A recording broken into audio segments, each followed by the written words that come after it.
Bonjour, vous avez une propriété à vendre et vous dites il y a 16 000 courtiers immobiliers au Québec, comment choisir le meilleur? Mais de quoi vous avez besoin justement?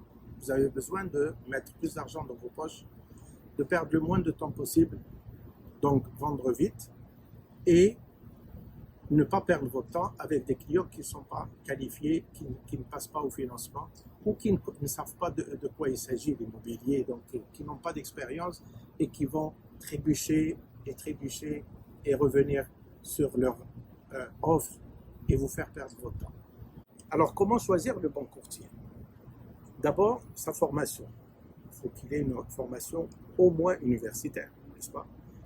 Ensuite, l'expérience. Il faut qu'il ait de l'expérience dans le courtage immobilier, mais pas seulement le courtage immobilier, dans le bâtiment, dans l'aménagement, dans la structure du bâtiment, dans le relationnel avec le client, dans le financement, dans les inspections et dans la résolution de problèmes d'inspection, dans la résolution de problèmes en général. Donc, un courtier qui a de l'aura, qui a de l'expérience, et cette expérience doit être multidisciplinaire autour de l'immobilier, bien sûr. Vous avez besoin d'un courtier qui sait présenter votre produit, votre propriété, votre produit, puisque c'est un produit commercial qu'on veut vendre et qu'on veut vendre au meilleur prix. Donc, établir ses avantages et son potentiel. En général, on rentre dans une maison ou dans une propriété pour la visiter.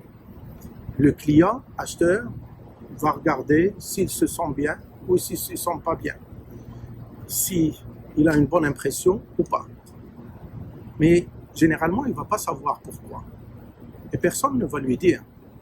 Et surtout, s'il ne se sent pas bien, personne ne va lui dire non plus. Il va juste se désister. Vous avez besoin d'un courtier qui sache présenter votre propriété, l'aération, l'éclairage, l'ensoleillement, l'orientation de la maison ou de la propriété en général, le feng shui, le rapport entre hauteur, longueur et largeur de la pièce. Tous ces éléments font qu'on se sent bien dans un espace ou le contraire. Quelqu'un d'averti va vous indiquer à l'avance, en termes de home staging ou de réaménagement de la propriété, ou de l'heure de la visite par rapport à l'ensoleillement et autres. Donc, comment et quand présenter votre produit. Quelqu'un va vous ramener un client, ce client est soi-disant préqualifié, mais est-ce qu'il a des dettes? Est-ce que c'est un travailleur autonome ou est-ce que c'est un salarié? Est-ce qu'il a une pension alimentaire à payer? Est-ce que son historique de crédit est bon? Est-ce qu'il a l'expérience de crédit suffisante? Etc. etc. Tout ça, ça fait que cet acheteur qui est soi-disant préqualifié et qui gagne beaucoup d'argent peut tout simplement ne pas se qualifier à la fin et donc vous faire perdre énormément de temps et de patience. Quand je faisais mon MBA au HEC Montréal, il y avait un cours très important qui s'appelait résolution de problèmes.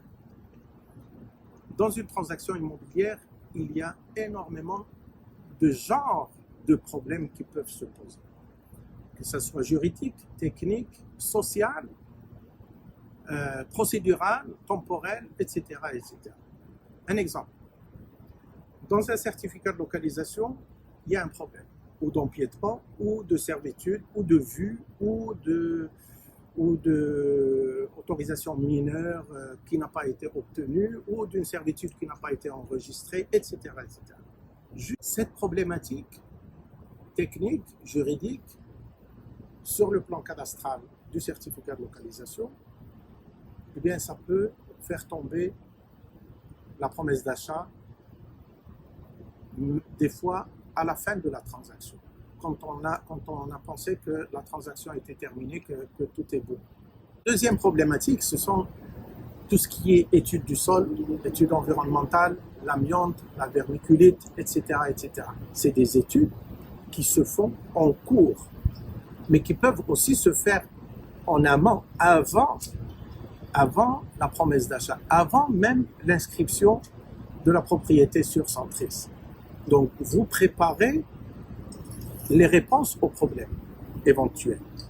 On peut aussi faire des inspections pré-achat pour savoir qu'est-ce qui ne va pas et pour l'arranger à l'avance, ou préparer des estimés pour dire telle problématique, on va la voir, tel désordre dans le bâtiment.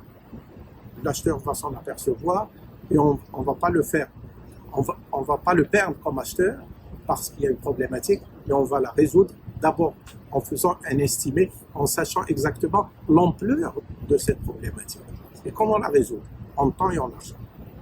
Dans le cadre de la résolution de problèmes, encore une fois, il y a tout genre. Un autre genre de problématique qui peut se poser en cours ou même à la fin de la transaction et faire tomber l'offre, c'est la problématique sociale. Des gens qui achètent en couple, mais qui se séparent en cours de la transaction. Des gens qui meurent en cours de la transaction. Des gens qui ont une caution, quelqu'un qui les cautionne, ou un co-signataire, mais qui se désiste. Comment gérer cette problématique? Votre courtier doit être en mesure de trouver la solution et même de la prévenir à l'avance. Choisir un courtier qui a une garantie professionnelle. Comme nous, par exemple, dans notre groupe, moi j'ai une garantie professionnelle de 2 millions de dollars.